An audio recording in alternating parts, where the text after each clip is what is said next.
18 जो कहता है ना detrimental the substantial detrimental clause provided in articles in section 18 the statement of Imran Khan is not substantially detrimental to the administration of justice nor scandalize the court rather it deficit the mildest form of a defamation. Imran Khan साहब ने अब बहरहाल जवाब जो है वो दोबारा से जमा करवाया। ये जवाब आप समझते हैं कि कोई तसल्ली बख्श, पिछले जवाब के हवाले से तो मोहलत दे दी अदालत ने, इस जवाब को कानूनी लिहाज से आप कैसा देख रहे हैं बैसियत वकील?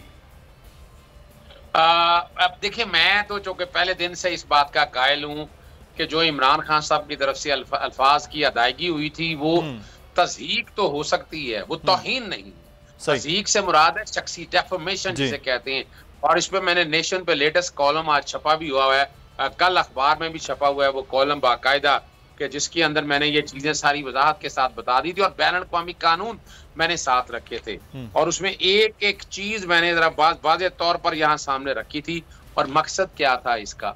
मकसद सिर्फ बताने का ये है कि इमरान खान साहब की इंटेंशन या मोटिव तो बिल्कुल ये था ही नहीं। मैं उस मीटिंग में मौजूद था जो 20 अगस्त से पहले जब वकला के साथ मीटिंग हुई और उसके बाद ये फैसला किया, और इमरान खान साहब ने लफ्ज़ वहां भी इस्तेमाल किए कि मैं छोड़ूंगा नहीं। वो छोड़ने से मुराद उनकी ये थी कि हर रेमेडी लेनी है, हमें यही इंस्ट्रक्शन थी कि हर रेमेडी लेनी है, मुख्तलिफ अदालतों में जाना है, कोई अजीजदारी हो, कोई किरबतकार आदमी हो, आप एक पार्टी के लीडर हैं, आपके एक पार्टी के बंदे के साथ ज्यादती हो रही है तो क्या वो अपने एहसासात और जज्बात नहीं करेगा? और अगर इंटेंशन या मोटिव होता तो इस बात पे वो ठहरते, वो कह देते जलाओ गिराओ की बात करते, कमरे में ना बैठे हैं। तो ऐसी तो कोई बात नहीं कि अगर तलाल चौधरी, दानियाल अजीज और निहाल हाशमी को अगर आप देख लें आप बैठकर, तो वहां से आप लोगों को अंदाजा हो सकता है कि अगर कोई ऐसी बात होती तो सामने आती ना।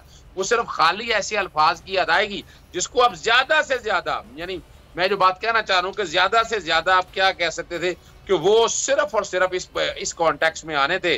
और मैं तो एक शेर पढ़ता होता हूँ इस मामले से, तुमने सच बोलने की जुर्रत की, ये भी तौहीन है अदालत की। मैं जरा अजराए मजाक इस कॉन्टेक्स्ट में कह रहा हूँ। आप वकील हैं, आप भी बोल सकते हैं, हम नहीं बोल सकते हैं। अच्छा देखिए, ये जरूरी है जरा समझना जो बारीक बात को।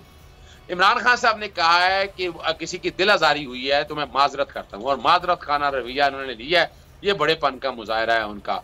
और चूंकि अदालत भी जरा क्लियर नहीं थी, अदालत ने इसलिए अदालती मुआवनीन 2 बुलाए, 3 अदालती मुआवनीन बुलाए, जिसमें जज मुनीर मलिक साहब एडवोकेट है, मखदूम अली खान साहब एडवोकेट हैं, और पाकिस्तान बार काउंसिल को बुलाने पे तो हमें शदीद तहफ़्फ़ुज़ात हैं कि वो सियासी जमातों की नुमाइंदा तंजीम है, उनको तो यहाँ नहीं होना चाहिए। इसका मतलब क्या है कि अदालत के पास भी जो है ना वो स्पेस जो है वो थी। और section 18 contempt of court ordinance का बड़ा क्लियर है कि जिसके अंदर बड़े अल्फाज अगर आप पढ़ लें, उन अल्फाज को आप लोगों को अंदाजा हो जाएगा क्या वाकई वो इस कॉन्टेक्स्ट में आते हैं। सेक्शन 18 जो देखे ना जी, वो बुनियादी तौर पर वो है क्या? सेक्शन 18 जो कहता है ना detrimental the substantial detrimental clause provided in articles in section 18 the statement of Imran Khan is not substantially detrimental to the administration of justice nor scandalize the court rather it deficit the mildest form of a defamation।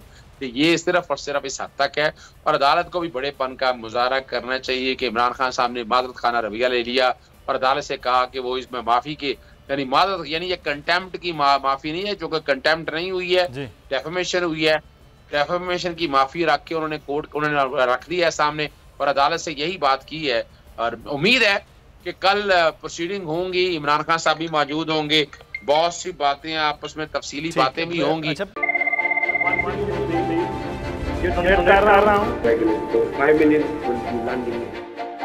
तारीख की सबसे बड़ी telethon, Pakistan के अंदर भी हमारे सारे लोग इसमें शिरकत करें, और खास तौर पर बैरून मुल्क पाकिस्तानी।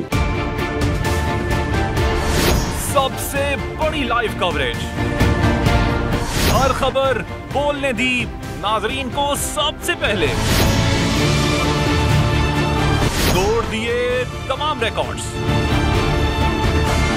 तारीख रकम कर दी, बोल एक बार फिर नंबर 1। सब्सक्राइब करें और बेल दबाएं ताकि कोई खबर रह न जाए।